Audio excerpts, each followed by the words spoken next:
Okay, we are live on Twitch, so that's cool. We now live in on Twitch, and let me just copy paste little guy here. Apply, okay.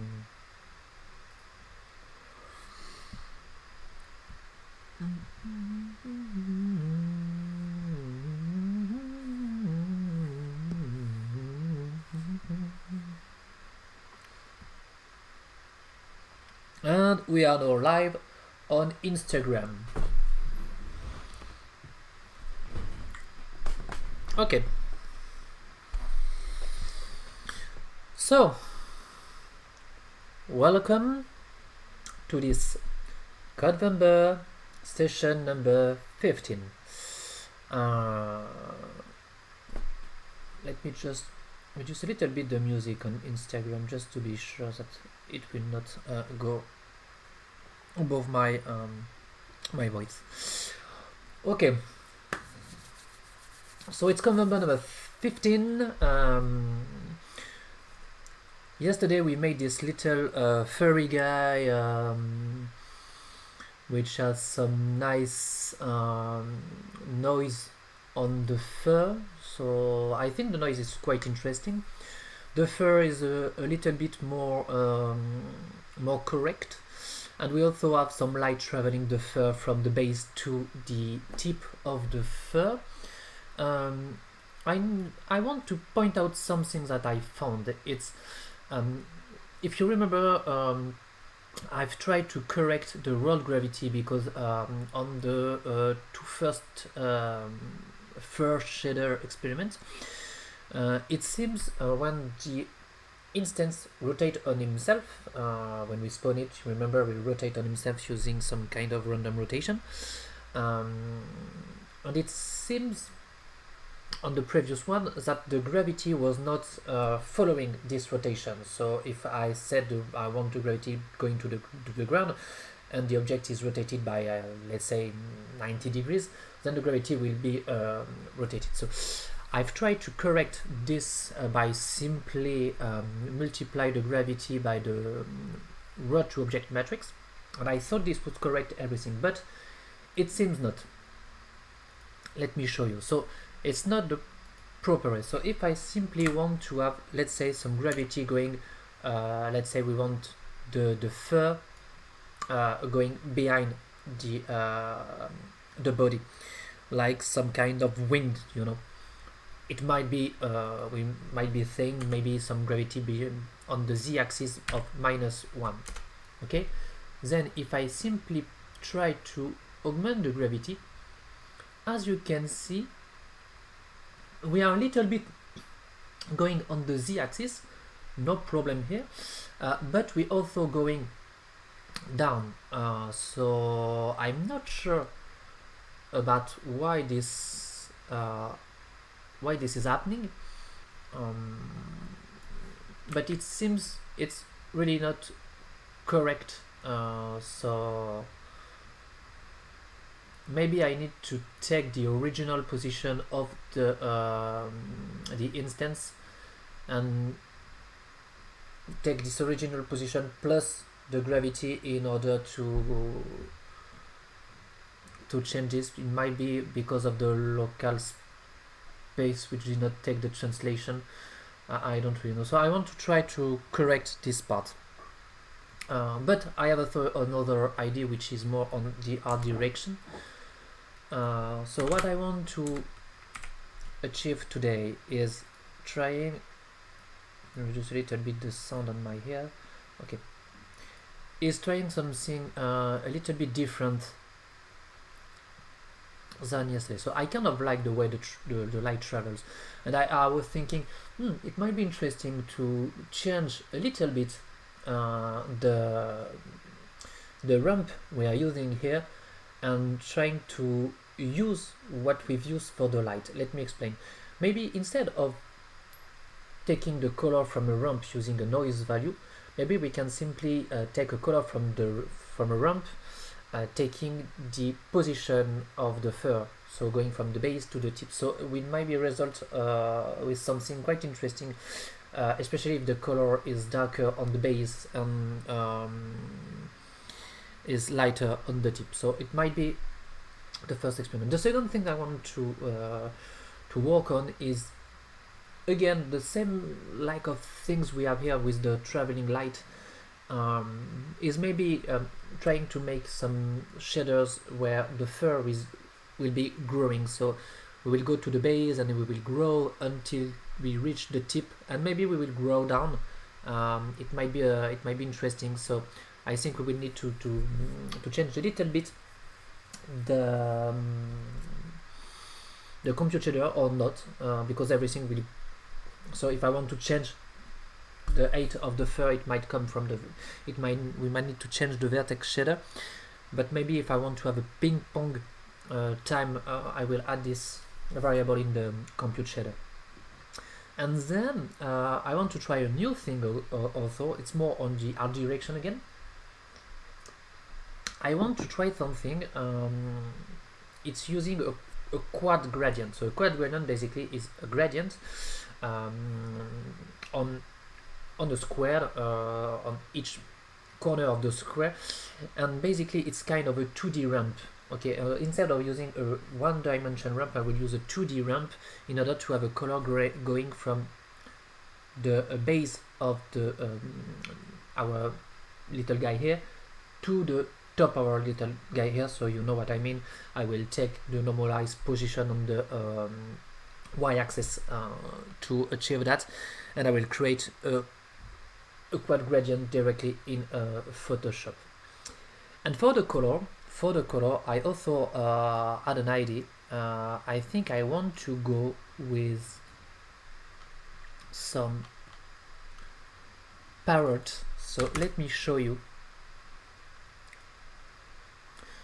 So birds are really interesting, and I didn't know why I haven't thought about that sooner. In nature, birds are amazing. They are full of colors, and you can find a lot of them, etc., etc. And I think the most recognizable for their color is the parrot. Each parrot species has a lot of different colors, going from the neck to the belly to the wings, etc., etc. And it's really powerful, very colorful. I think I will try to get inspired by the parrot color. It might be really interesting to try something like that. So yeah, if we want to recap everything, I want to correct my roto translation for the fur direction. Okay, no problem. Then I want to have some growing fur. Okay, and I want to add some quad gradients for the rump, in order to have some color going from the foot to the head. Okay, and I want to have the rump on the x-axis based on the position of the fur, on the position of the fur on its length. So the base will be darker and the tip will be lighter. So that's the main idea. So let's start with trying to correct this little guy here. So as I said, if I put this like that, so I want to go from this.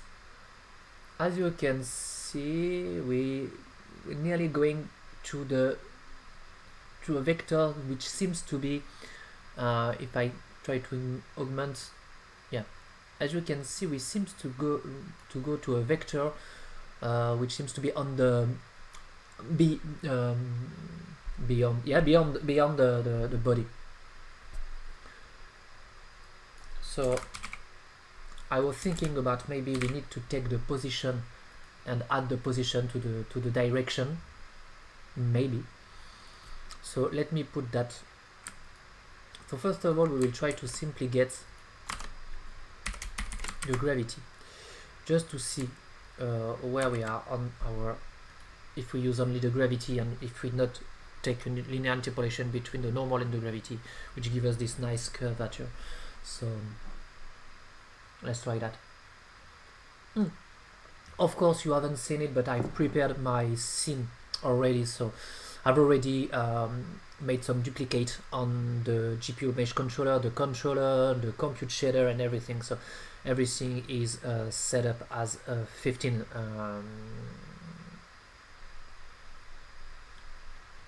Iteration 15. Yeah, iteration 15. Okay. So it has compiled. I think I will need to rescale a little bit my interface because I thought that in Instagram it's not fully visible. So let's try to wait until the shader has compiled.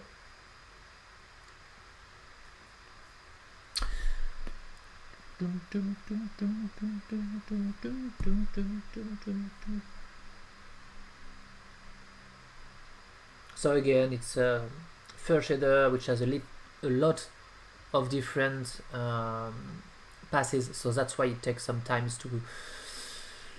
to compile. And I think this will be our last experiment with the fur, especially the shell fur shader.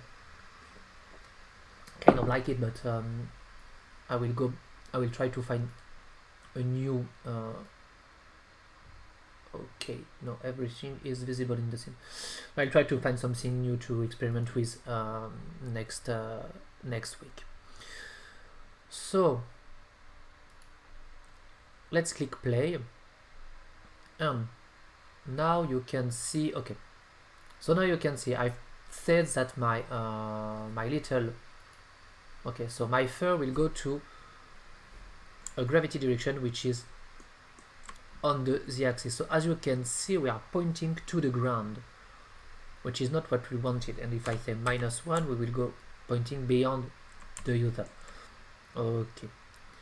And if I say 1, as you can see, it seems we have some vector here. You know that, some vector. So it seems to be pointing from the ground to this element. So that's why I'm thinking about getting the position. So let's try that. Let's say, for example, that at first the position would be, so we'll try a new position. So it will be ePose for instance position, and at first it will be 0. So it will be the origin of the scene. Then we will try to say that ePose, and now we know where is it. So the position is stored in the translate matrix. So this is the first matrix we have in our struct here, and it's basically the last column. So 0, 3, 0, 1, 3, and 2, 3. So this would be the ePose. And now I think my world gravity might be simply something like that. So let's say world gravity would be simply the world gravity plus our little position. So let's say the position plus the world gravity. I prefer to write down things like that to have everything and to be able to change different things and etc. etc. It's more like a convention than anything else.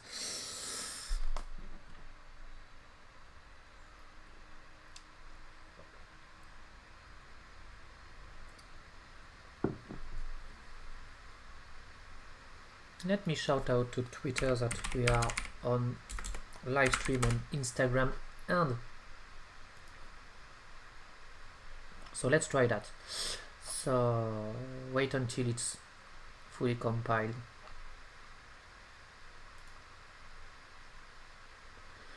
No.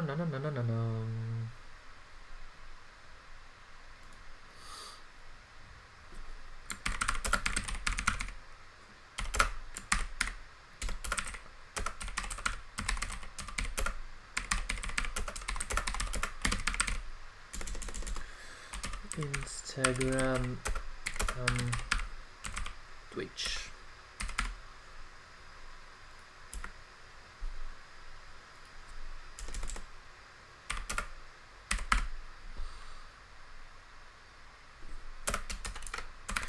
add some Convember and some creative coding and some made with Unity. Okay. So let's try that.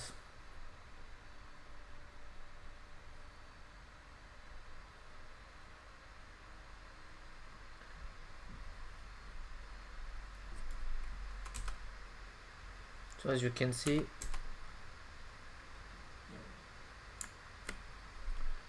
this is really not the proper direction. So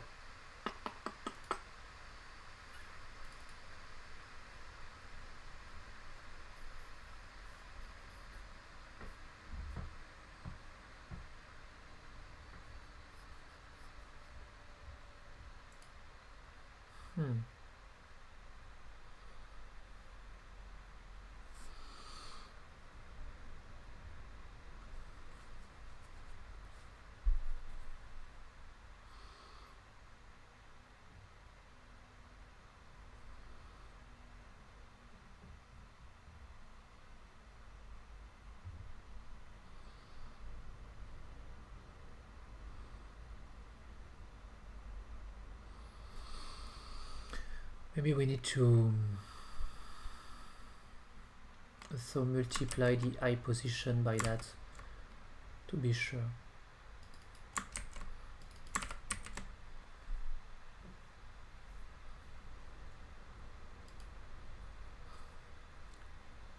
I don't think I will put a lot of time inside this this error because it's visible, but it's not fully visible, especially when we put some little gravity, and all the fur seems to be working quite well. It's more like a mathematical problem, and I want to get rid of that one, but maybe we will not take too much time into it, just to be sure to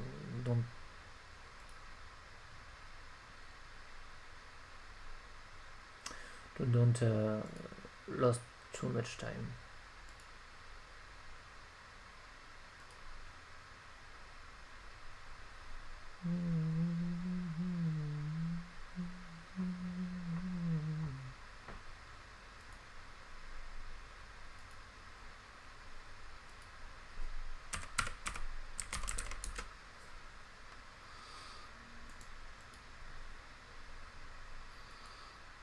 I'm really not sure about what I'm doing right now with this matrix.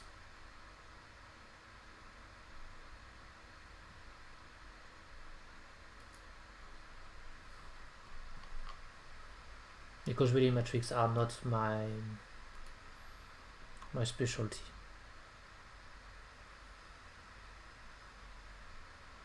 So now we're really pointing to the ground. And we are really pointing, in fact, to the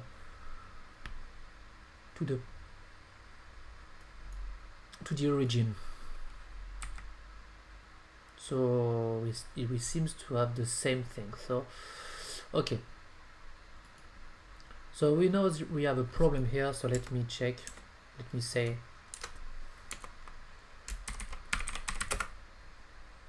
this matrix operation is not correct. Okay, so we will still use it because it's working for us, but I will not take too much time into it. So okay, so first thing first, I want to take the ramp, but instead of going to for the ramp, instead of using the noise value in order to change the color, I think it might be more interesting to move on the ramp on the x-axis, okay, based on the okay. It might be more interesting to move on the ramp based on the fur position, so on the shell position, it's on the base of the fur, or if not the tip. So basically this is really simple. We just need to change our little texture sampling here. So we take the ramp and we use the noise value as a x-axis, so that's why we have this nice color value. But now I will simply take the fur multiplier. So by that I might be able to get a nice gradient from the base to the tip of the fur, which will give us something different than yesterday, a little bit, but because we use the same ramp, of course we will have the same color, but might be also interesting.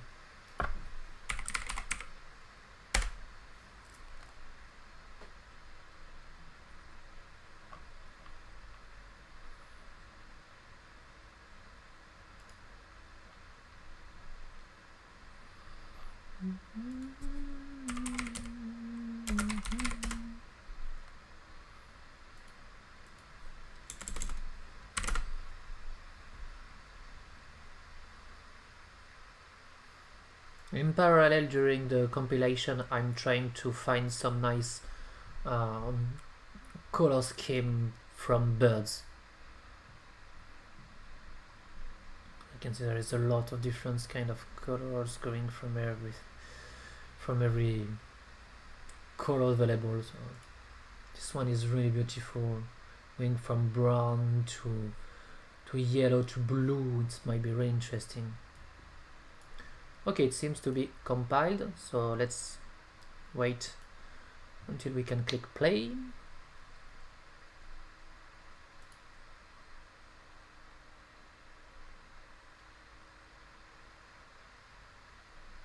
Okay, let's change this by taking our little, we want it to go this down, and let's simple. Okay, so this is what I meant by simply sampling the color based on the fur position, and as you can see, it's really interesting. In fact, you have some new kind of color into it, and this is quite beautiful. We still have different kind of color. Let's check why we have this kind of different color. So we're moving on the x-axis and we use the fur multiplier, so each tip would be the same, but because it depends, yeah, that way. Of course it depends on the size of the fur. As you can see, I've used the ramp here.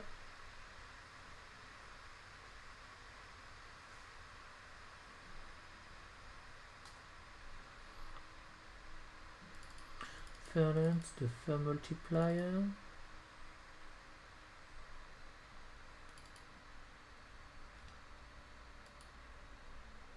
Yeah, I think that's why. Okay, so if I click play and if I try to tweak a little bit the value we have here, for example, so now you will see. Okay, so remember the cutoff and the cut end, which are here. Okay, it's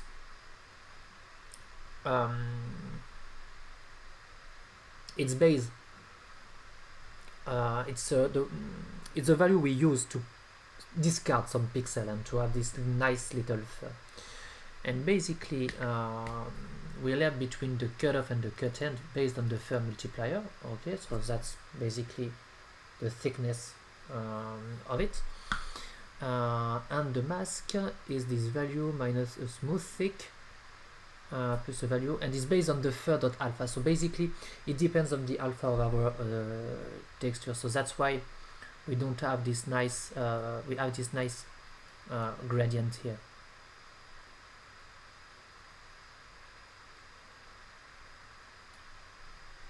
So for example, we have a big furry one here, and if I change the edge fade, you can see more, and the thickness, for example, we can thicken a little bit the fur,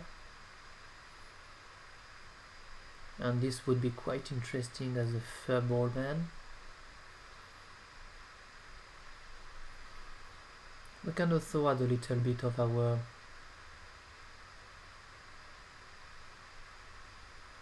okay,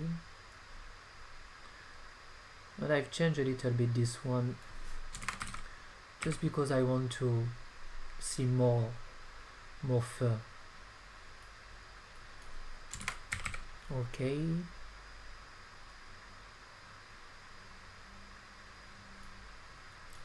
and 25.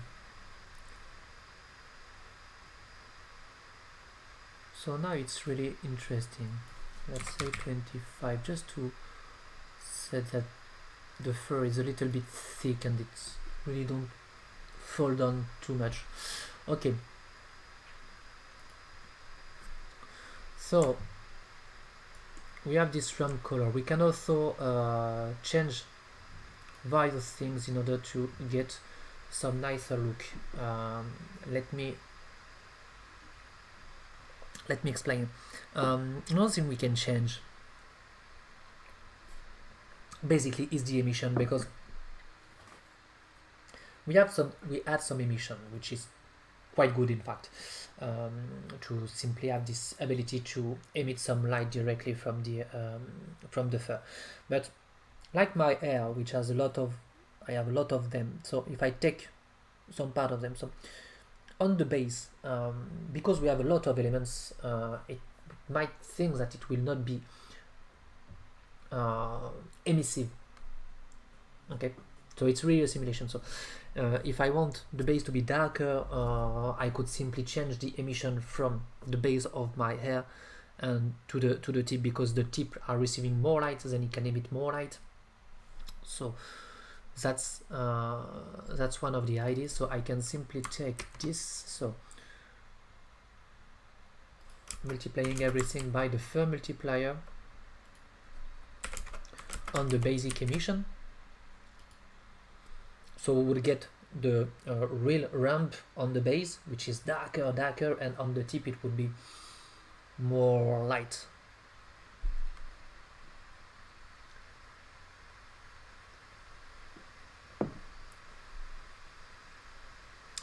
Then we will go to the, after that, I think we will try to focus on the growth.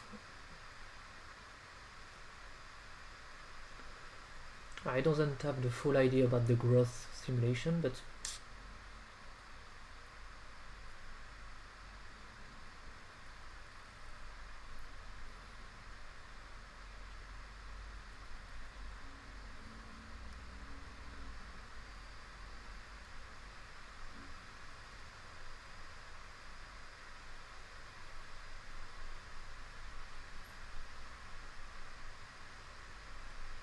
hello Max, ça roule? Ça fait du son un peu ce dimanche? Ou ça se repose? Okay, so let's try the idea on the emission.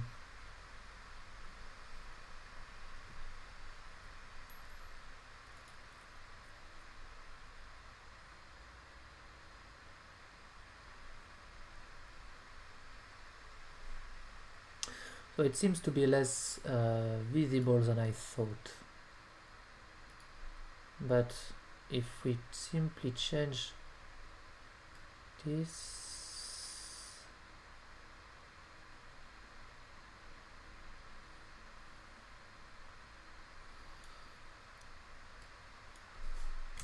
it's still interesting, but it's a little bit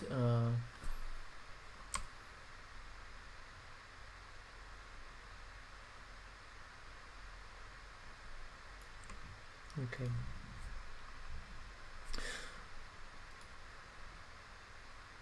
So let's continue. So this is not really the more visible element, but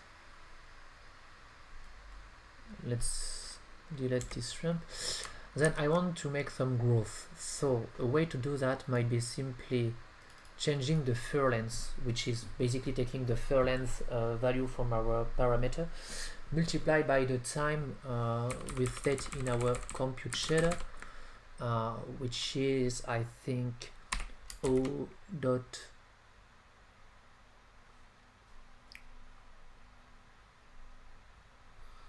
yeah, I've made already this. In fact, let me check this. So it's O dot data dot y. So this is it. So O dot data dot y, which seems to be, if I remember correctly, the normalized time for each instance.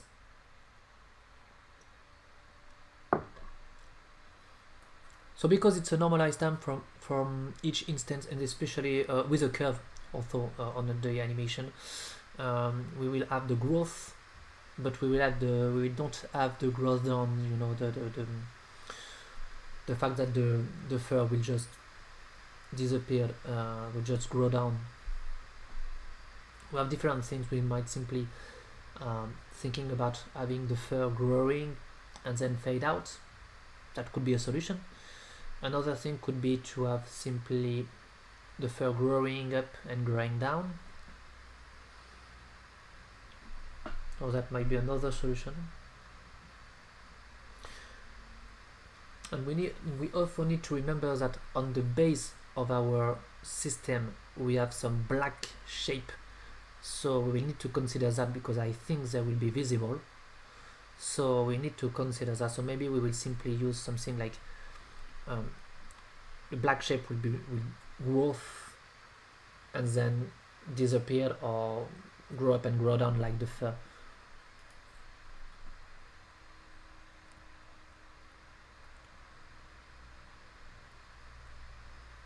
Okay. So now we have this little fur ball growing up and growing down. Okay. Growing up only. So we need to change this value if we want something growing up and down. So it would be different. Okay. So let's go to the compute shader. We have the data, which is the east time. Okay. And let's go to the GPU mesh controller, which is here. So this is the time per instance, and this is not set, for example. So I can use this one in order to create a ping pong time from up and down, just to see if it's interesting to have some grows up and grows down. So let me just say we want here's ping pong time. Okay, let me just realign everything. I prefer things to be aligned. So I want to go to 0, 1, 0. So remember, if I simply take the time and I say the normalized time will be rescale by multiply by 2 minus 1, I will get a number going from -1, 0, 1.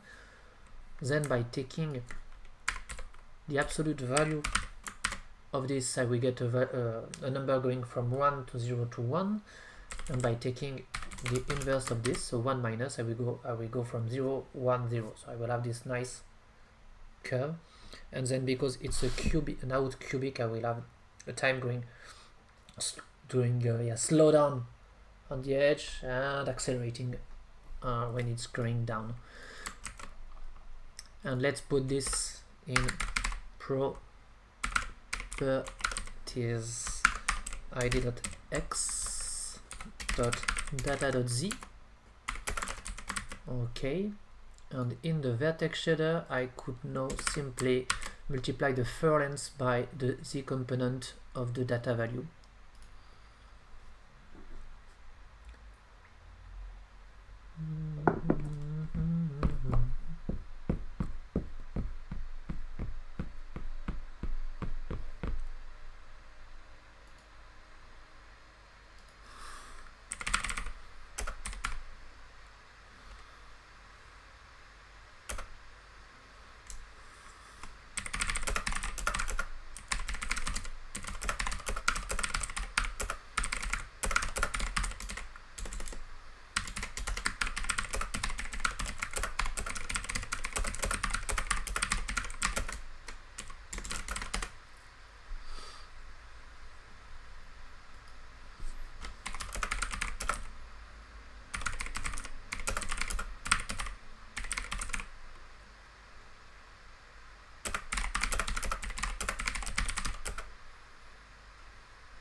waiting for the shader to compile. Okay, it's good.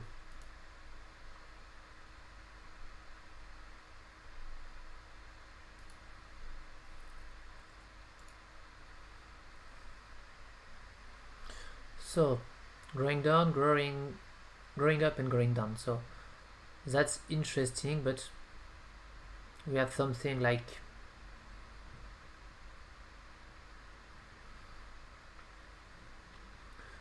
I think we would need to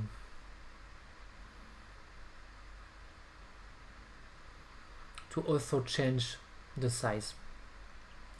That might come from that might go in the compute shader. This would be better.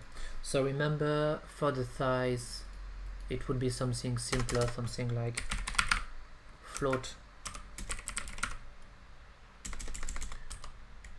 size, for example. This would be something going from the original scale. Yeah, this is this. So this is the original scale multiplied by, and I think this could be, this is ping pong time, so it would be with this value. So now we can simply create a new matrix, a float 4x4 scale matrix, which would be, let's align all our matrices. Okay, which is a float 4x4. Okay, and the scale, if you remember correctly, is something like size 0, 0, 0, 0, size 0, 0. Oops, don't forget the comma, size 0. And we can check a little bit on another compute shader. Let's try this one. I think we have the scale on this one. Yeah, this is 0, and the last component is always a 1 component, so can use this. And then we can simply say that the SCMAT, so I think this is this one, it's equal to the scale.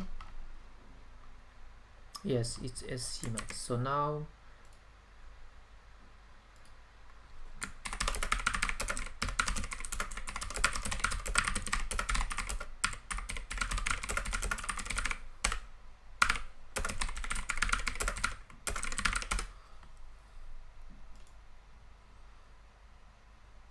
oh, made some mistake. Where did I make some mistake?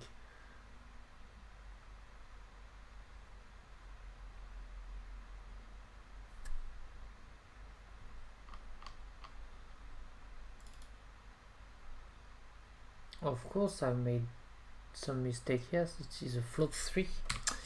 Our scale was a float 4, float 3, sorry. So the size would be xy, so dot x dot y and dot z. I've also made a mistake on my matrix because I forgot a row, so now it's better.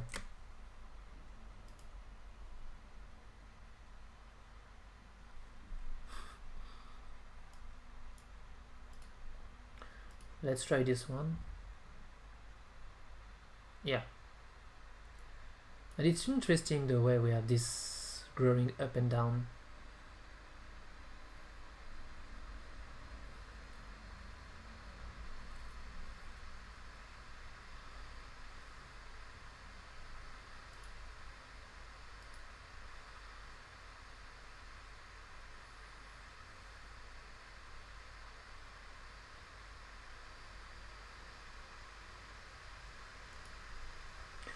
We can change some things here. For example, this random per loop. So now we have the light every time it will pop up.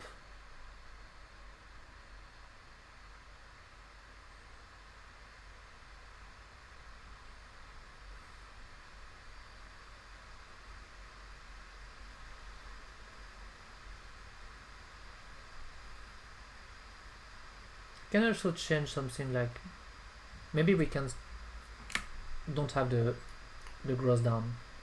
So let me find something different. This is a ping pong time. Okay. Maybe we don't want a ping pong time. Maybe we will have something different. So let me just take something to draw a little bit. So drawing up and down is interesting. I kind of like the way it's boom. Okay, but the down is not quite beautiful, I think.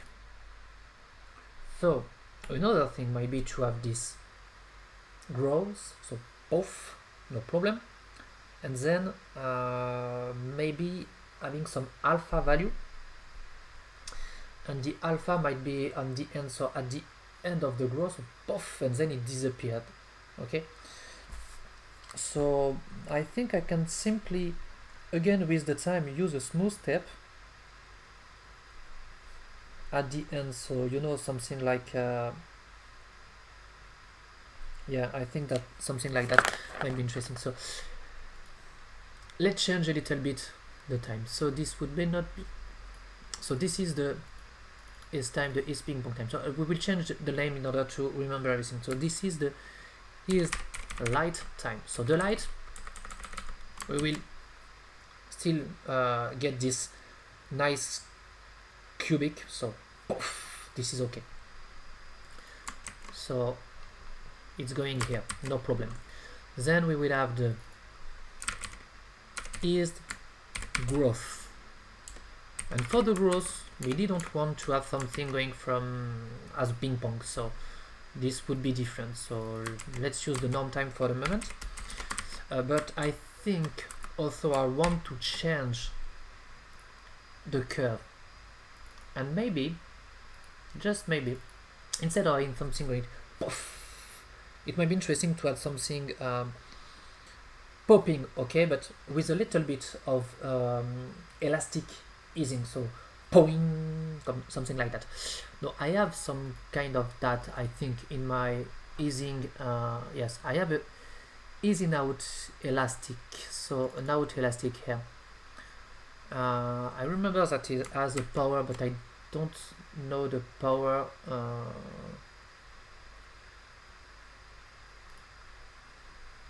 So something like that. So out power, and let's say 2, and this would be the is growth. Okay.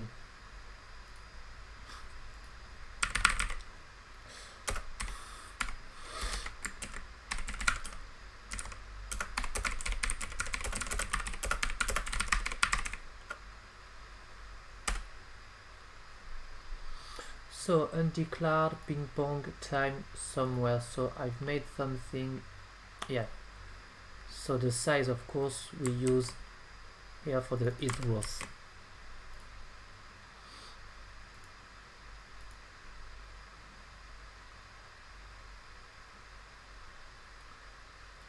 So the pop is a little bit too big. So let's find a pop of 0.5, for example. 2 might be bigger.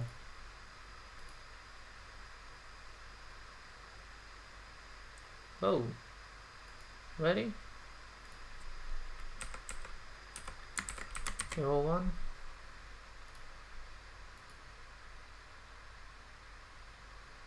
Okay, so the more I decrease the value, the bigger the shape is. So let's change.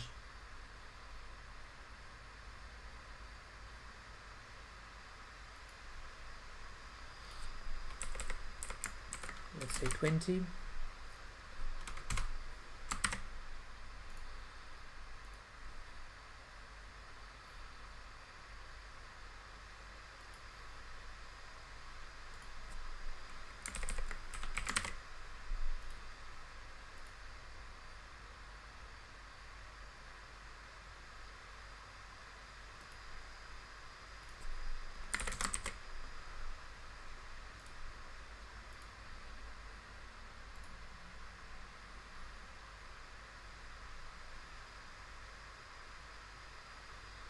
This kind of pop is quite interesting, and at 10 is interesting, maybe 8 might be better, but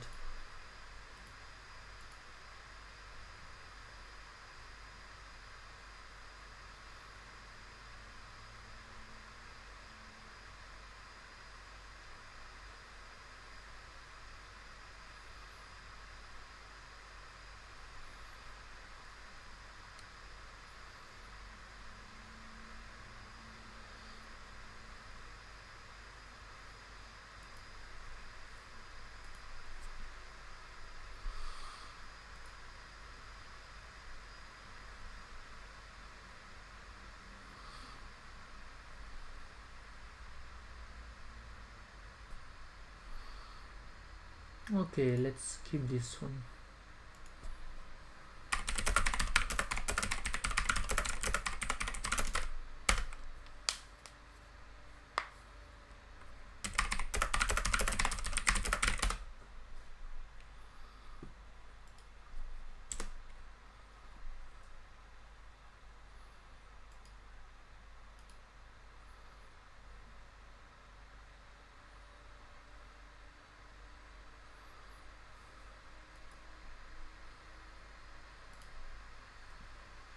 Okay, we'll keep 10. We have this kind of dim, but it's not perfect.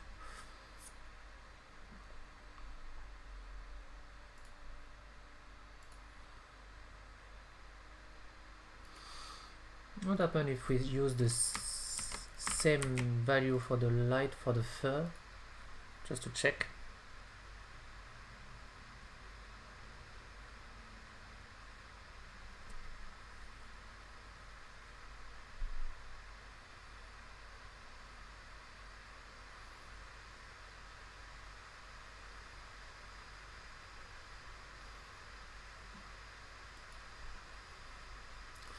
So we can remap a little bit the time. Okay, so this is the growth. Okay, so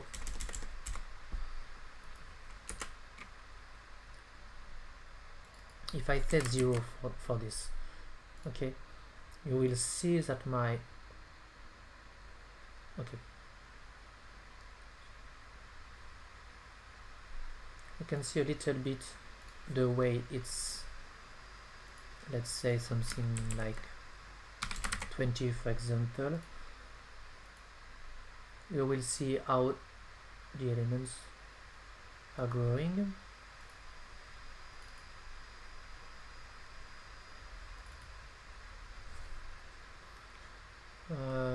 Let's say 5.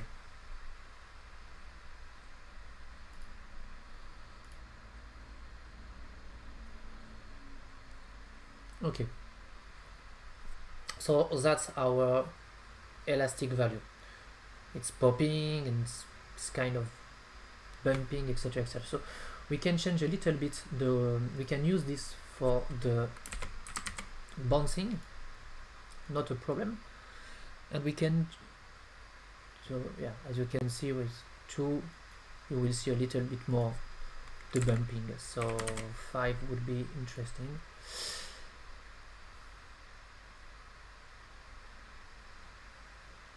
So this could be our little growth for the base shape, but we can still have the same the more linear value, but another curve for the growth. So if the growth is based on the time, maybe we can simply remap this a little bit. Okay, so let's remap. So float remap third time. So we'll simply remap the time. So we will use a smooth step. And for example, if I want the fur to be to finish its growing, let's say at the middle of the animation, I would say something like, let me go from 0 to 0.5 using the norm time. So now the time will go from 0 to 1 when it's reached 1 when the norm time reach 0.5. So the fur will grow with more speedily. And we can again use the same little curve for this.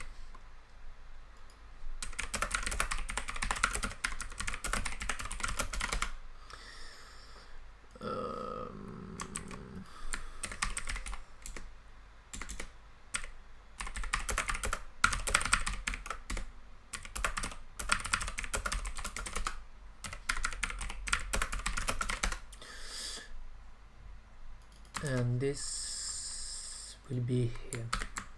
Hopla. Need to put something here. Take this and say okay. Let's try that.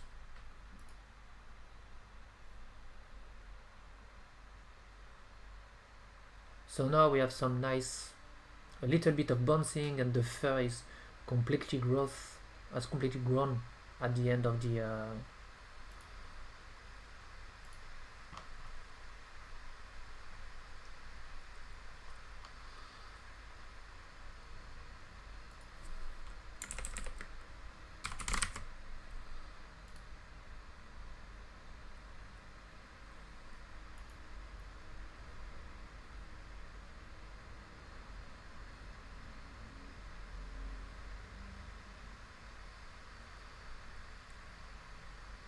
okay.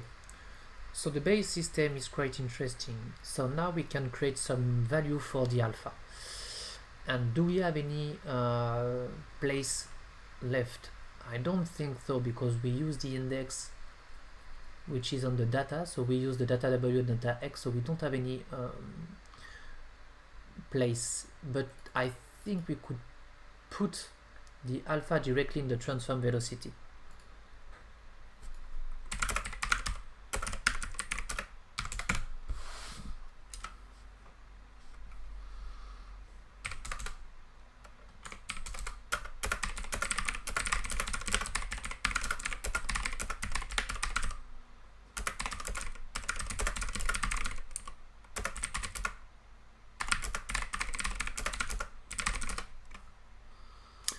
So I think the alpha, we can put the alpha on the transform velocity matrix.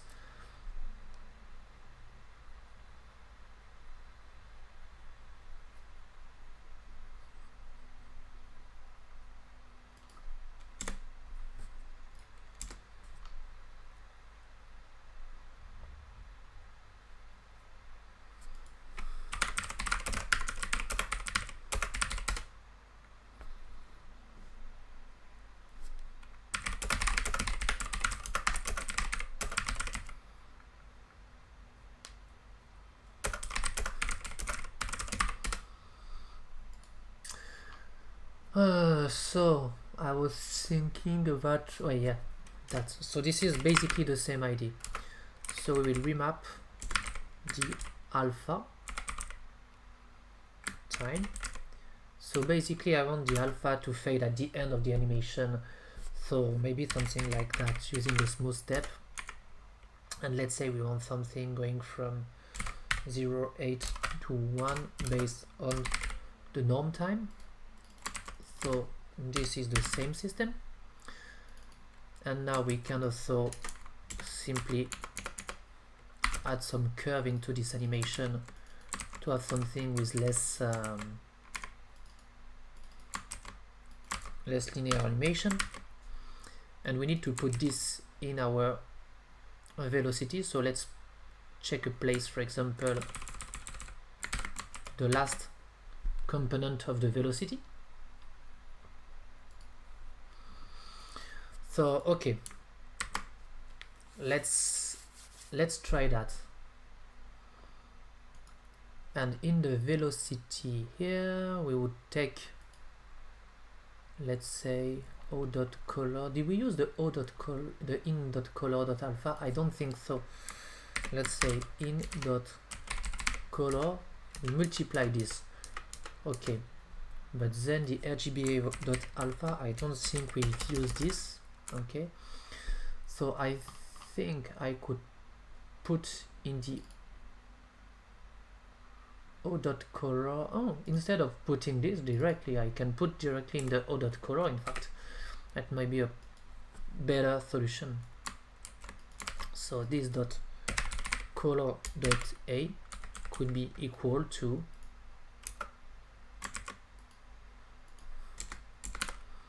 this little guy here. So let's remap this. And now in the fragment shader we can use this and multiply everything by in dot color dot A. But remember, our time here is not, I think, good. Yeah, we're remapping from 08 to 1, so it will go from 0 to 1, and I need to have the inverse, so I will simply invert this. Okay, so I think this might be good.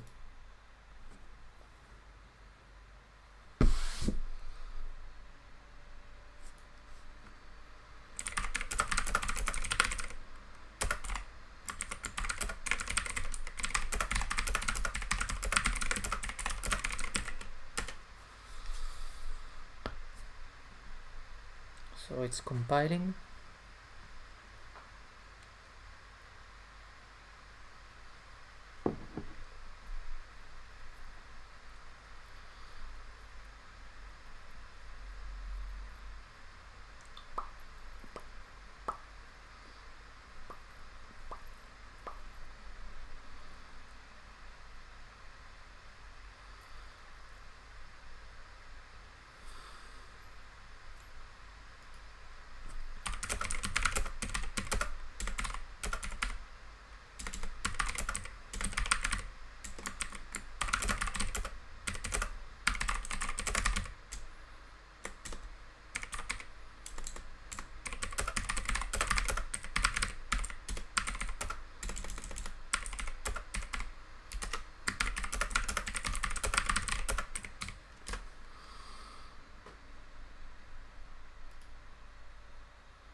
Yeah, as you can see, it's disappeared. The disappearance is okay, but maybe we can change. Maybe it's too slow. So let's say something like 25 to 1, for example. 75 to 1.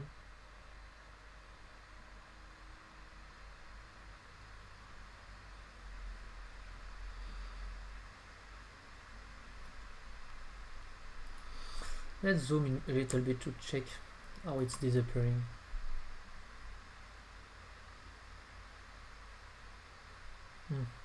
We still see a little bit our dark area under this. We could add it. So if I set that, let's check.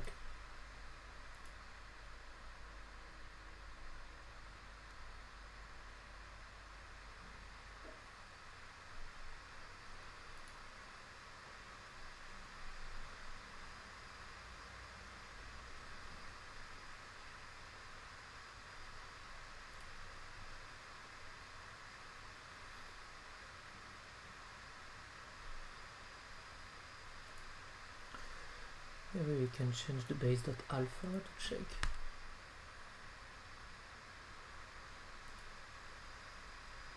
No, we still see this.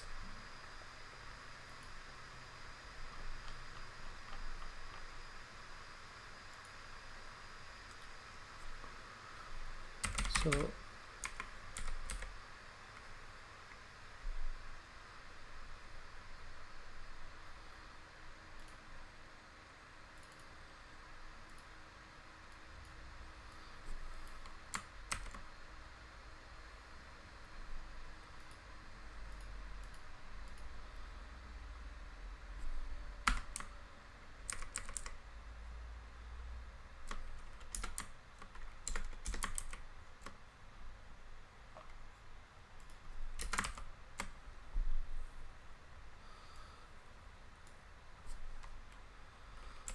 If it's bigger than 0, then we will clip it.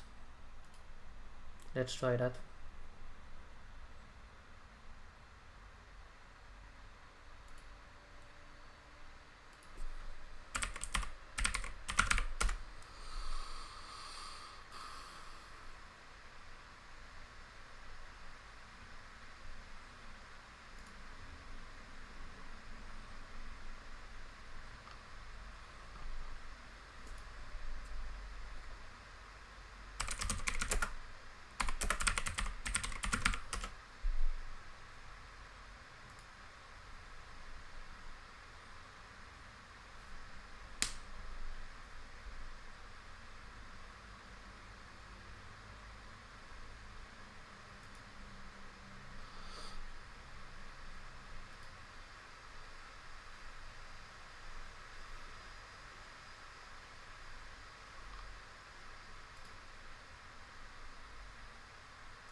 Okay, let's try this.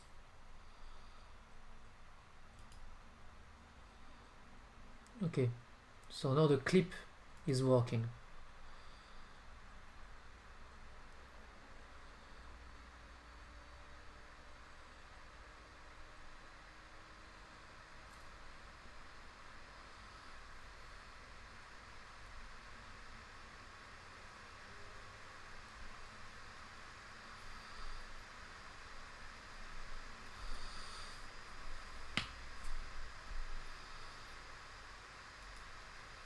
Okay, so now go back to the controller. Maybe we can change a little bit this just to check.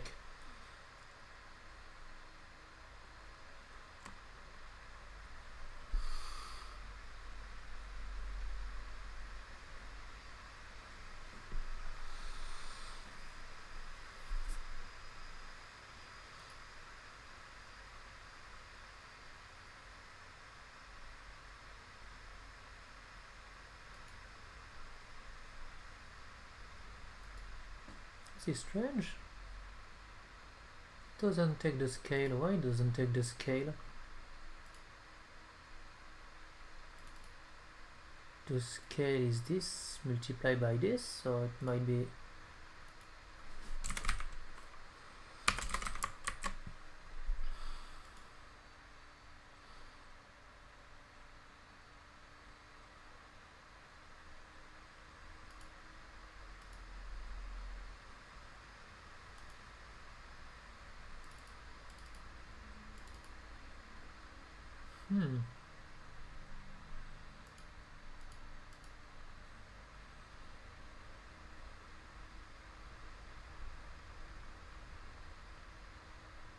the size is clearly this, which is this.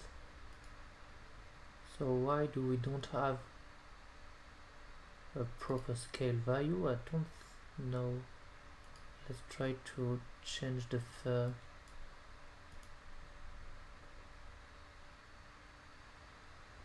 As you can see, if I change this, let's say 0, 0, we still have the same scale value. So we basically here, so not a problem. So why does the scale... Oh, No, I put it, if I didn't put the scale here, it doesn't work. So why the scale, the O scale is still 1? Why is that? Because we use this, we use the random range between this and this, multiply by this. So why? Because 0, 0 multiplied by 1.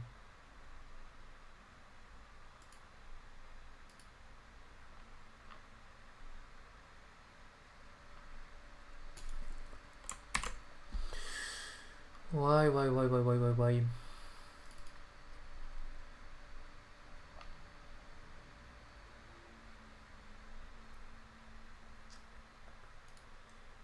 It seems to be correct for me, but why does it seems to be?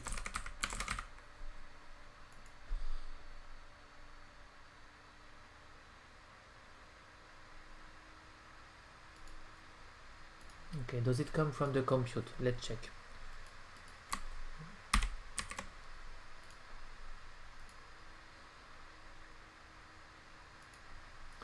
Clearly it's coming from the compute.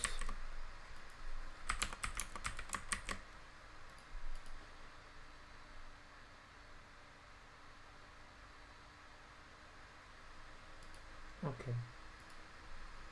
So clearly this change everything. Maybe we've made a mistake here, but this is clearly the same value. This is the 06 scale, which is this one.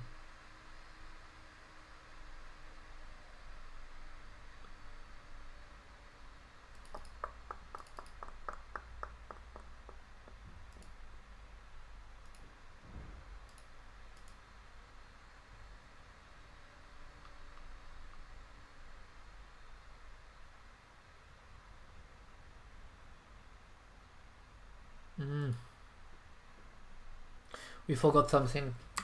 Of course, we forgot something. Yeah.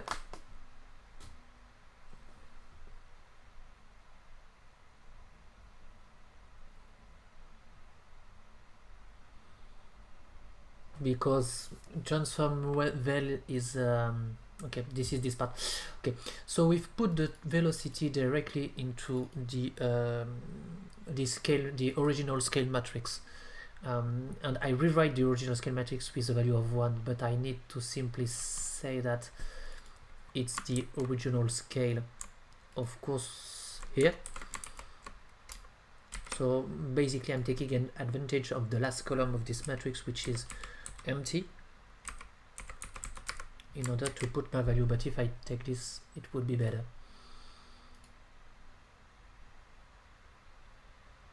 Okay, now it's growing. And I can go back with my fur. So I prefer something like that. So I just wanted to check if all the fur were really growing. So it's okay, it's growing, disappearing, growing, disappearing, so not a problem right now.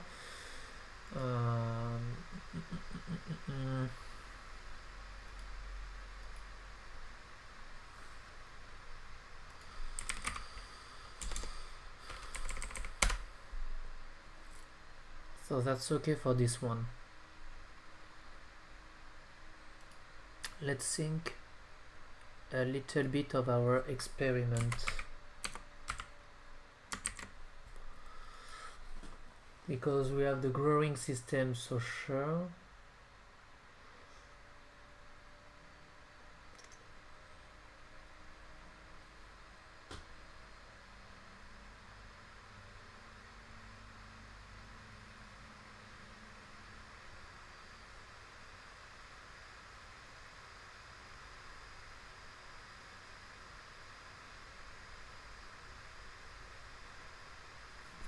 So something we might also change, it's directly from the compute shader, might be interesting to, each time we change the loop, it might be interesting to change the original scale. using the random. So for example, we can simply say here in the compute shader, we'll say uniform float mean scale uniform float max scale. Okay, and then each time I need to change this, I will say float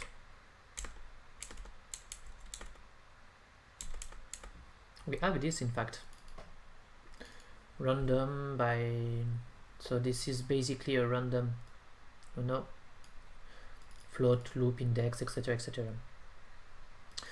So we've randomized based on the loop, so this is a random every time, but we've multiplied this, so let's create something like that. Let's say float random per loop. I think we didn't choose this name. Yeah, only one time. Okay, so the random per loop is basically this. Okay, so now I can use this in order to change the position, so not a problem. Okay, and I can change basically this O scale by saying that float new or rescale, which will be basically equal to the mean scale, which is here. So it's mean scale plus the random per loop, excuse me, random per loop multiplied by the max scale minus the mean scale. Okay, and now I can say something like that and redefine the original scale. So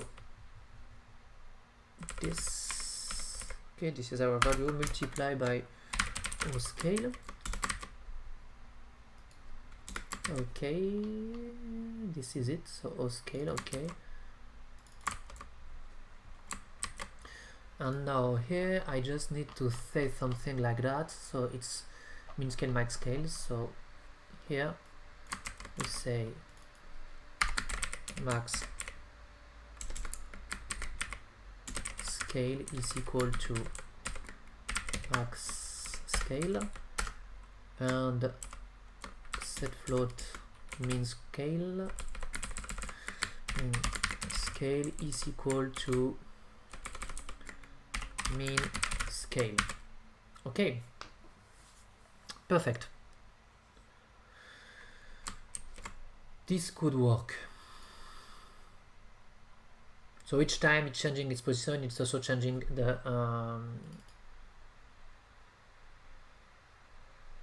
forgot this.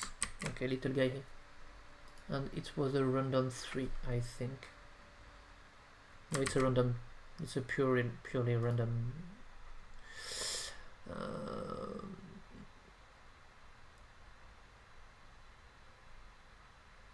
Where did I made a mistake here? Oh yeah, it's an int we want to have, so this is why we have this. Okay, so each time we are going up and down, we need to redefine this, but it doesn't seem okay, so we've made a mistake. The scale seems to be changing all the time. Why? This is the mean scale, this is the max scale, so the value seems to be okay, except if I made a mistake on the naming. So mean scale,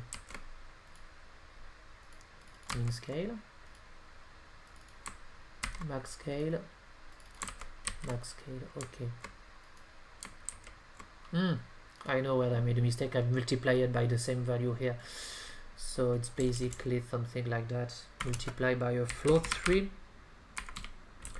which is our model, by 1 1 1 because we want a sphere, so not a problem. Okay,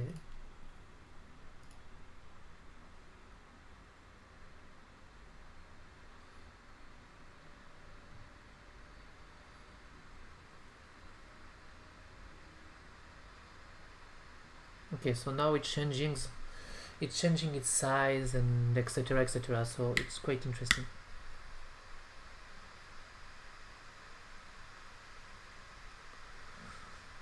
Maybe we want, I'm not sure about this one, but maybe what we want is to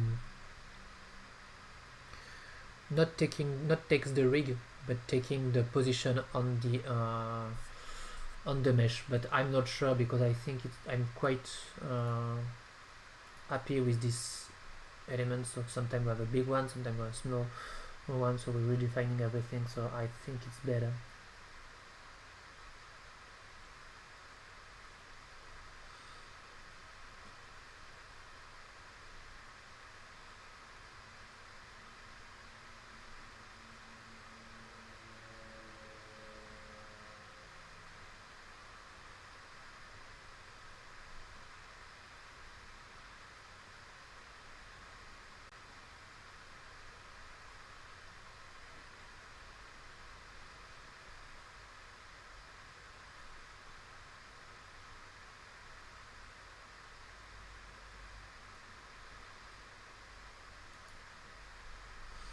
We can try with another controller. Okay, let's try that.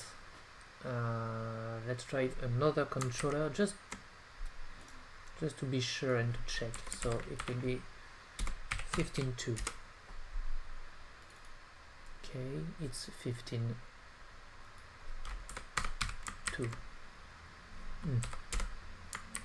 Of course it didn't take this, so I need to change this, and I will rename my element here. So let's rename it with an underscore. Okay, and basically I will simply take something we made. So we've made 3 iterations. Yeah, we made 3 iterations for the first, so I think we will take the first one. The 13 one, so the 13 one is here, and we've taken the rig. We take the rig every time. Oh no, yesterday, yeah, so this is the I think controller 12 we need. Okay,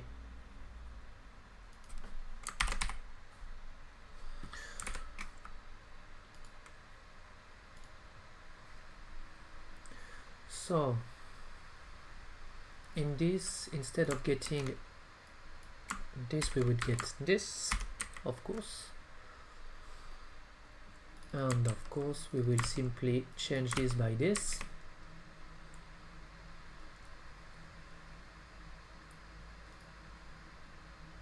Oh, and we would need a new GPU mesh controller if we do that, because right now, let's try that. Okay, so we need to bind this 2 little guy here,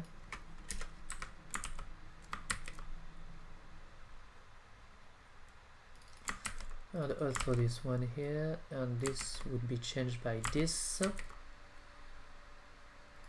and we will change this. Okay, and we will need to change all the 15 by a 15_2, because we will made another controller just to check. Okay, Seems good to me. Then let's take the GPU mesh 12, which is this one, and let's save this as a GPU 15_2.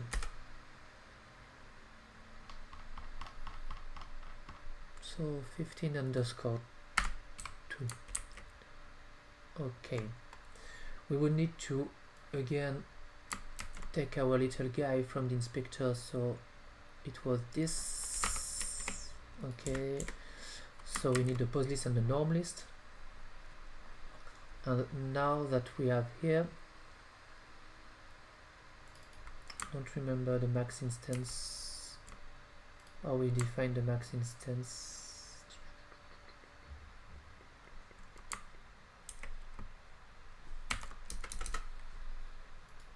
Yes, the max instance was defined by us, so,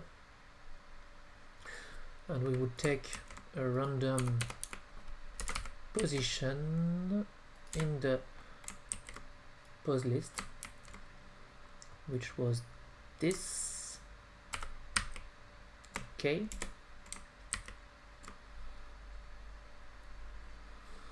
and we put the random index here. I think that's all.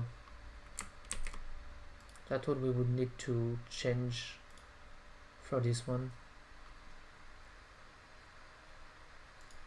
This we don't use it, so I don't think we need to put this. So let's try to change everything. Cannot implicit convert system to no. Yes, it's a list. Okay, list of avec 3. Okay. So now go back to our little controller guy here, and let's change this by this. Okay, so now let's say we want 10 instance at first, so with 151 as a word. I still define the word even if I don't use the word. It might be useful, but I don't use it in any of these experiments. So we've put the spike one. Let's say mean scale of 1 by 0, 0.5 to 1, 1, 1, 1. I want a random of 1. Material will be our little material with 15, so okay. Color white, no problem, because I don't want to change this. And then we will put our compute shader, which is here. Here's our compute shader, and let's try that.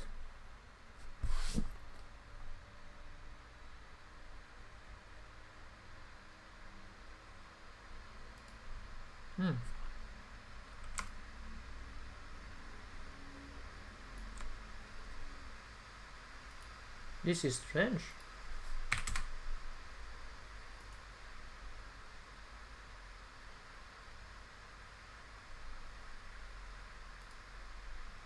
Oh yeah, remember that.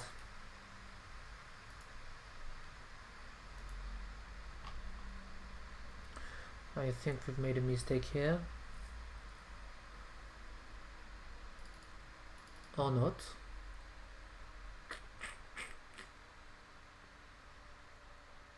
Position, random. The positions might be good, but why? On the compute, maybe we made a mistake, so let's try to change this.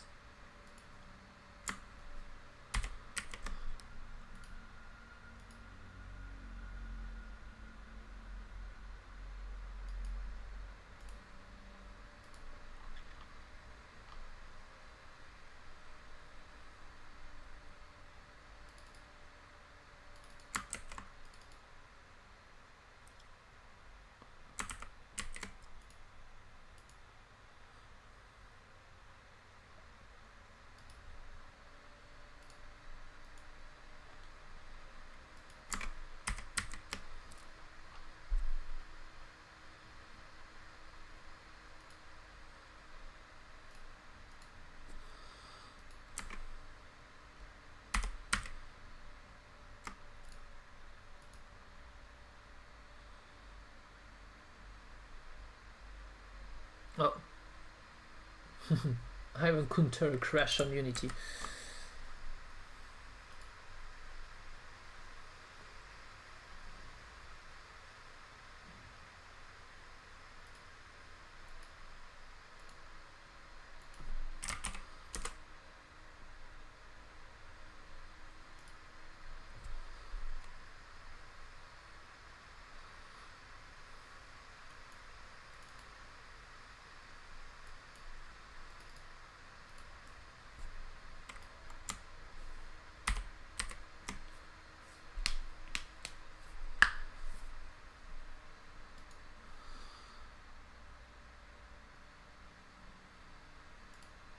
I think the main problem is this offset here, because the thread buffer is now a float 3 instead of a float 4, because we bind this, so this might be good. I think so. So let's open our little scene here. Our controller, so it's okay, we have everything we wanted. Let's try.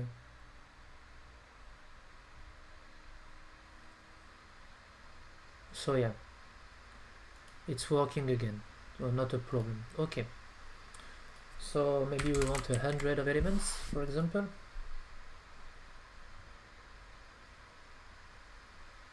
Which is quite big, I think, 100. 15 might be better. 50 pounds, sorry.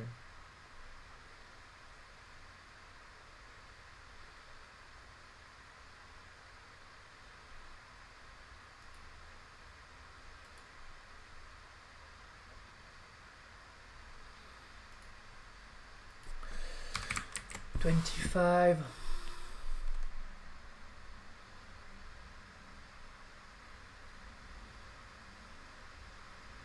I think 25 is good because I like to have some kind of moment when you cannot fully recognize the body.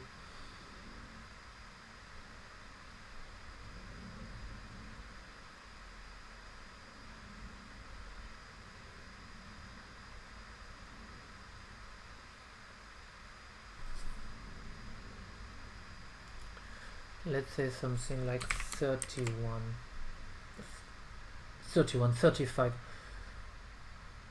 Okay.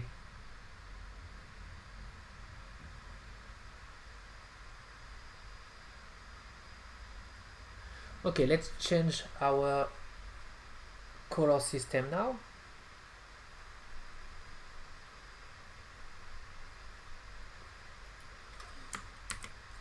So now we have everything we wanted. So we can try with, of course, this controller or this controller. So this is the two main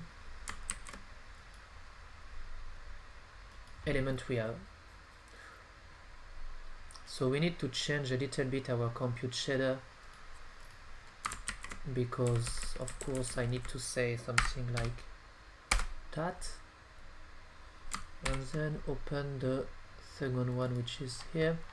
So this one is a float 4 and the other is a float 3. So let me just remove everything. Okay, so this one use this compute shader and this one need to use another compute shader because the array are not the same. So if I use the one based on the rig, which is this one, we might have this little guy here walking, or based on the rig position, and this one is based on, is taking some position directly on the mesh, which is more disturbed one. I'm not sure which one I want to go with, but I think I will go with the first one.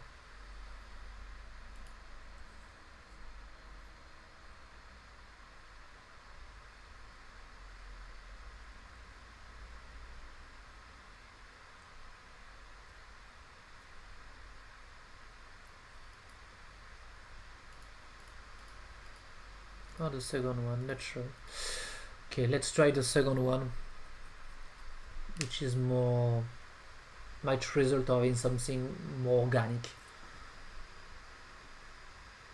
Okay, so now I think it's time to work on the Look like we didn't receive the NDI output. I don't know why. Yeah, the NDI seems to be off. Why? I'm not sure. Let me disable it and re-enable it. So this is without the NDI, and let's re-enable the NDI output and wait until it's received.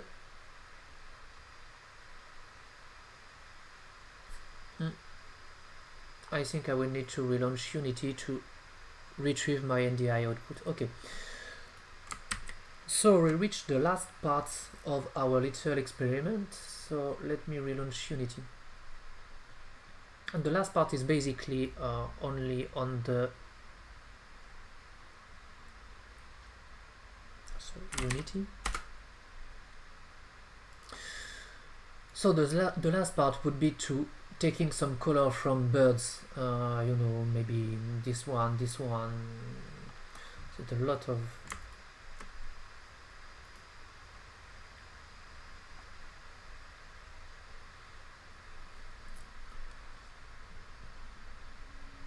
so remember, I want two kinds of colors.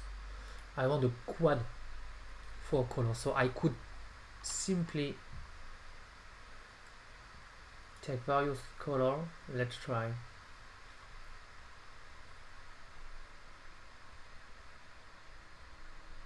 Some bird. Oh, this one is very beautiful, but we have already explored. So I think I will try to go with this one. This one is so beautiful.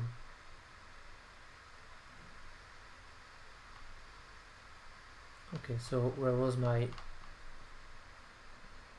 little birdie? Of course, this is when I found some birds that I've lost all the other one. Yeah, this one. Okay. Let's save these pictures. Okay, save it into some. Okay. So Photoshop. So yeah, these birds are really beautiful, and if I put them in the center for Instagram, you will see we have some kind of color scheme here based on the color of the bird and the background, of course, but I want to pick some color. So let's open this. Okay,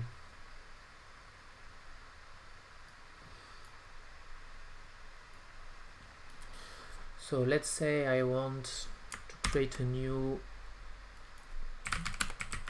quad ramp. It would be 512 by 512. I will simply duplicate this into our little element. So okay, let's put Photoshop. Let's put Photoshop on the side in order for you to see everything. So it's okay.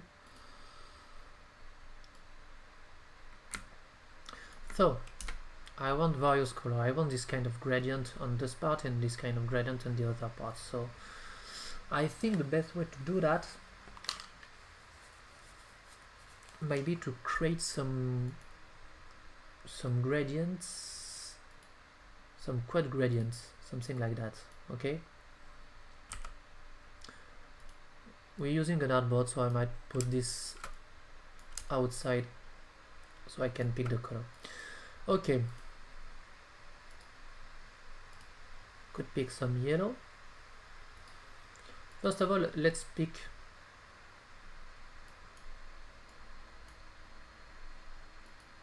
okay, and it would be the same color, of course, here and here, but with alpha 0. Okay,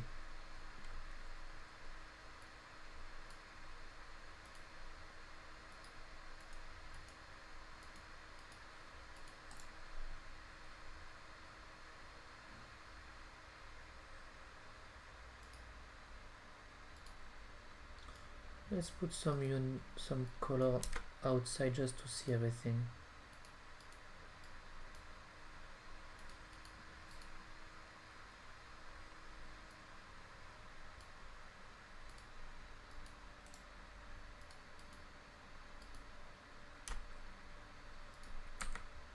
Okay, so now I'm seeing the elements. So I want a gradient for, let's say, yes, minus 13 degrees, something like that. Okay, then another gradient, and now we will take the brownish value, which is here. Okay, and this one will be exactly the opposite. Okay,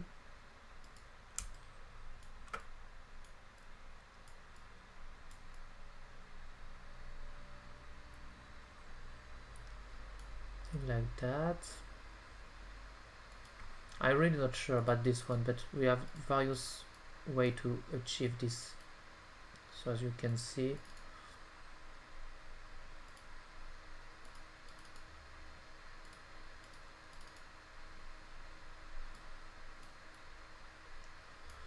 thing like that, for example. Okay,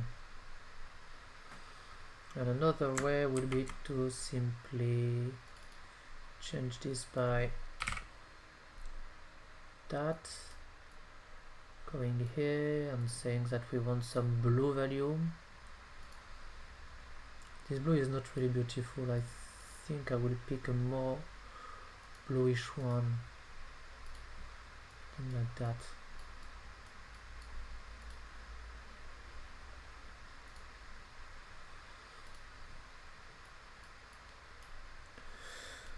Okay,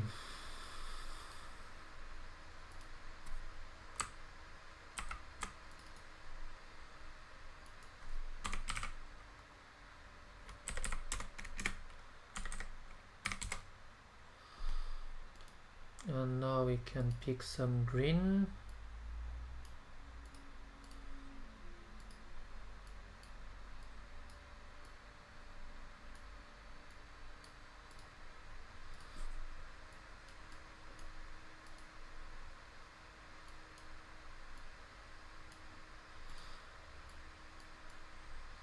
So this could be a solution, but it's not really perfect. So I think I would change some of the colors. So let's try something like that. Let's try to create a gradient, simple one. Okay, going from the color we pick, so this one with a little bit of more yellow into it, for example. Okay, and the brownish one. Okay, so that's my first color. Let's pick the second color scheme. So I need to get this little value. Okay, okay.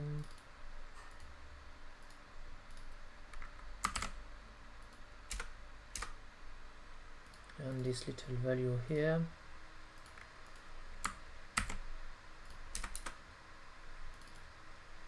Inside of the, in place of the yellow. Okay, so now we have two gradients, and something that might be working is simply using the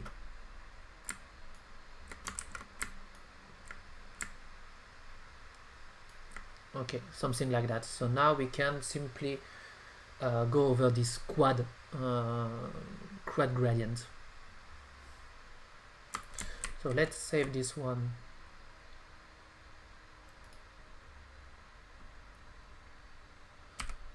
Let's take our little guy here and save this. Okay, so in the cloud production, not production, sorry, in the Codevember assets texture, and I will create a new folder which will be our ramp 2D, because now it's more like a ramp 2D, and let's say it's ramp 01.psd. okay, perfect. So now let's try our little material here. We will change this by a ramp 2D, so this is our little ramp, and I will need to change our shader. So let's go back to the script, shaders, under 15. Okay, so the main idea again, we have the pose, we have everything, so we can use the oppose because it's passed through the compute shader. Remember, if we put our little compute, if we take our little compute shader, which is here, we'll take the first one because or the second one. The oppose is here, and we simply pass the position. So this is actually the actual position. So for this 2D ramp,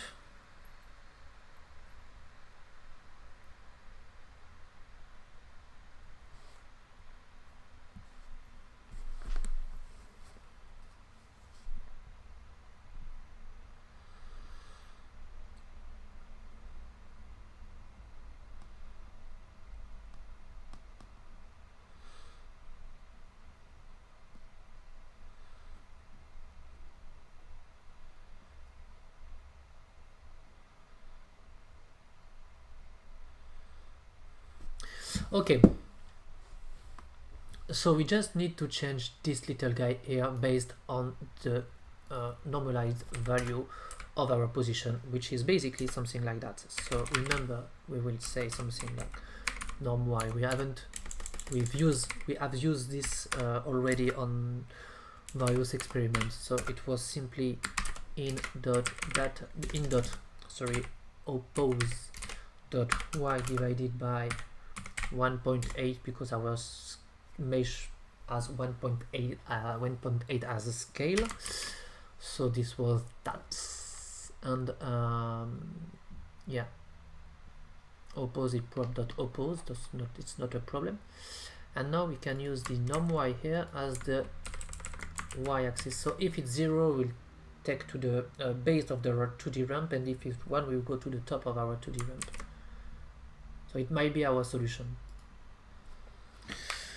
for having a nice gradient color like a parrot.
Okay, we can now try our little experiment.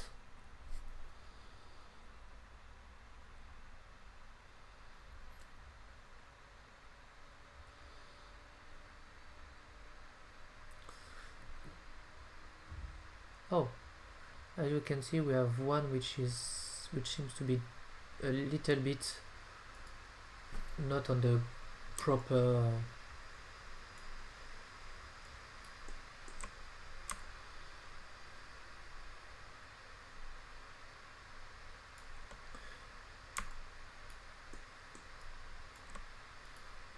so it's quite interesting, but we still have some elements which seems to be off. So let's saturate this value just to be sure that we have everything going from 0 to 1, and we could put a little bit of noise inside of it, of course. So maybe we can take the first multiplier, take this, for example, multiply by the noise grade, just to change a little bit this value.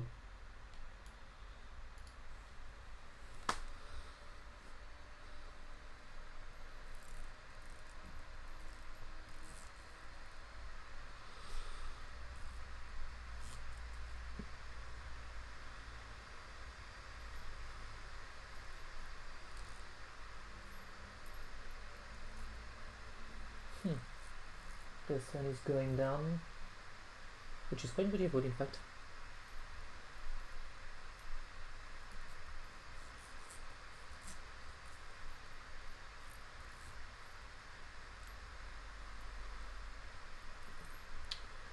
Let's wait until everything is compiled.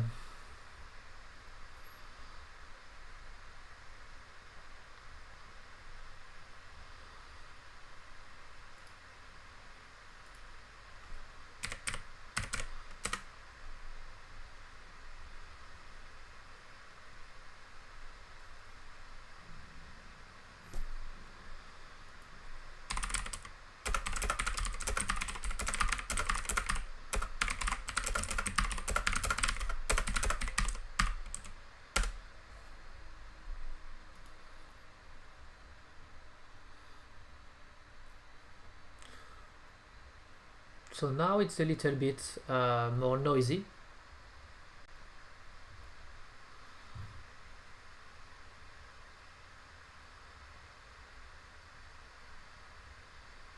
Maybe we can simply put the noise on the...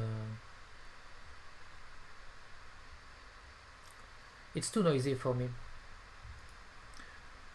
Maybe the noise can be simply only on the x-axis. And we can try to introduce a new color also, which could be on the center, something quite different. Let's try while it's compiling. So as you can see, it's really not flat, but yeah, kind of a little bit flat. So let's duplicate our little guy here. Let's simply put aside this and say this is not a linear gradient but a radial, for example, and this is simply the same color but with an alpha of 0. And now we can change a little bit and try to put a different kind of color into it, so maybe some kind of a little merge might be quite interesting, in fact. Something like that, for example. So we can simply just change everything.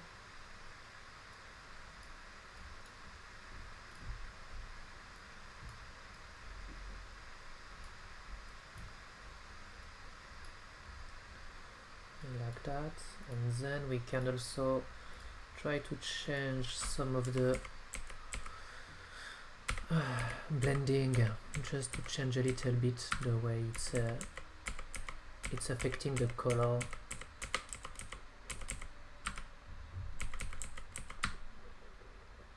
Let's say normal, and let's reduce a little bit. Okay, something like that, and we can save it.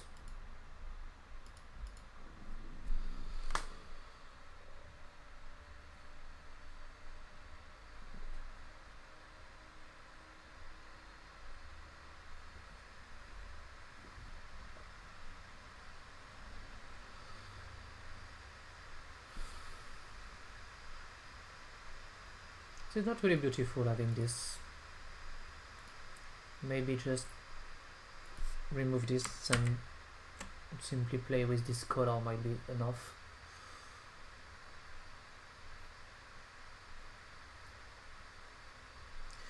And we can try to change a little bit the noise to change the behavior.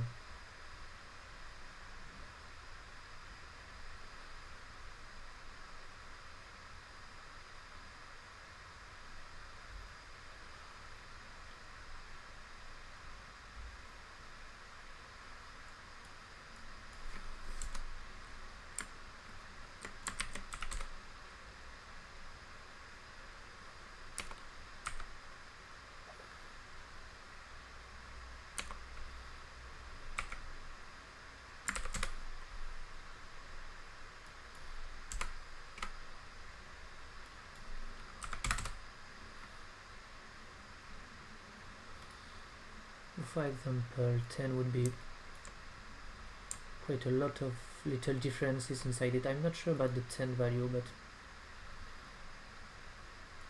the 100, sorry.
Okay, I want to try another thing, just to finish everything.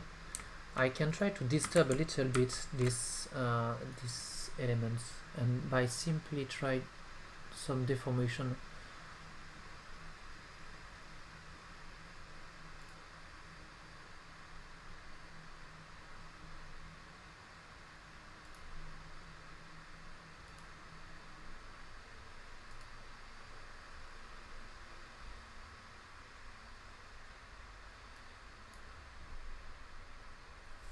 Yeah, using this might be interesting. So as you can see, we can change the way it's behave.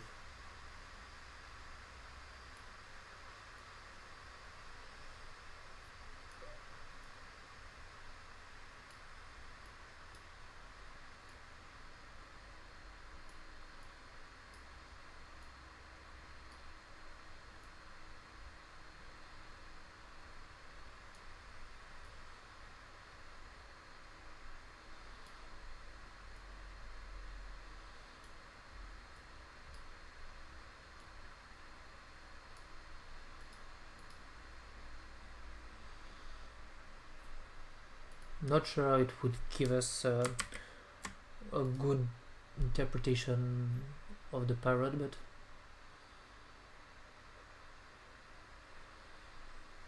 yeah, it's more interesting in fact.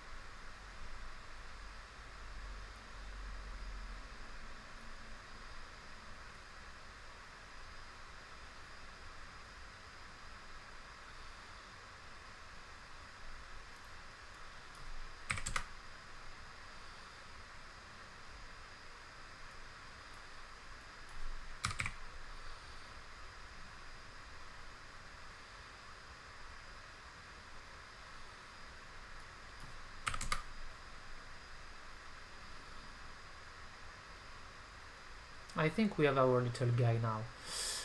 Let me change the ramp a little bit here by simply saying that it's not a repeat but it's a clump value.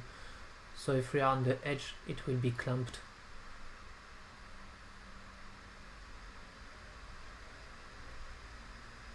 Okay. Then we can simply try various things. So for example, so let's save this one. So this is our base. So now this is another one. So this would be ramp 2. Okay. And let's try to offset a little bit with saturation. Just try another color value. For example, something like that. Can try that.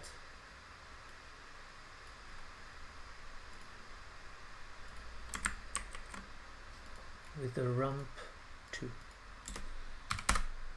No, ramp 2 exists, sorry. Ramp 3. Okay. So let's say ramp 2 and ramp 3 are clamped also. So let's try this. We know the ramp 2, so let's try this.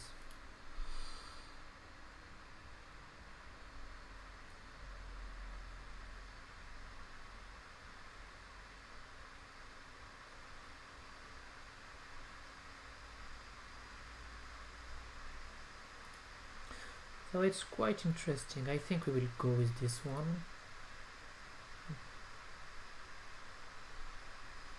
which is the one I prefer, and maybe we can try to change a little bit the curve on this one to have something more interesting. So let's say something like that.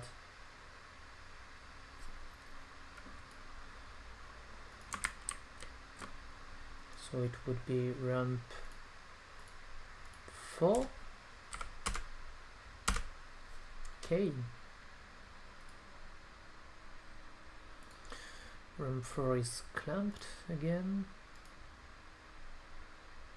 And we will go this.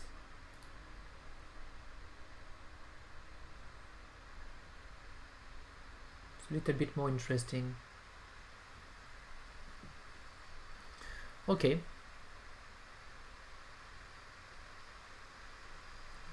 What we can change in order to have something more interesting, we can increase a little bit the fur, going from 0.4 for example.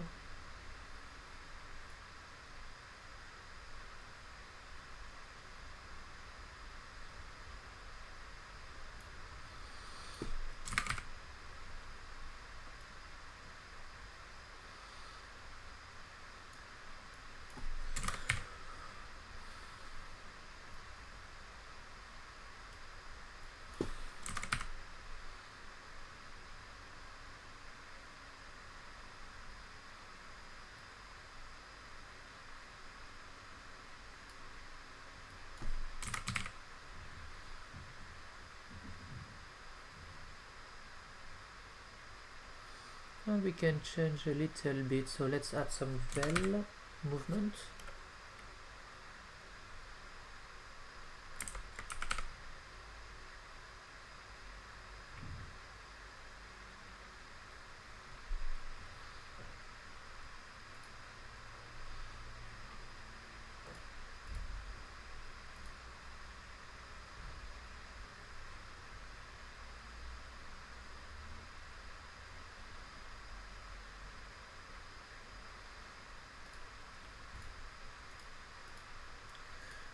Maybe the distance is too big.